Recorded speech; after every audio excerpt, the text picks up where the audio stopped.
Hey everyone, in this video we will explore the month function in DAX. So let's say you want to find the month from a given date or you want to extract it. How do you go about doing that? So I've got this file open here with me. I've also left a link to this file in the video notes so you can download the file and play along if you wish to. So let's say I've got this table dim customer in this file and he's got a birth date or she's got a birth date. And let's say we're interested in finding the month. So all you need to do is go on here. On the table name, you can see these three dots, click there and click on new column.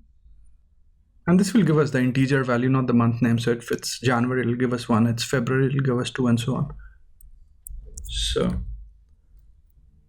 month of equal to, let's say, month. And then we'll just say birth date and close the brackets and hit enter. And what happened? Okay, so it's giving us, so 10, let's just go and see the birth date. So that would be October. Yep, for August, that's the 8th month.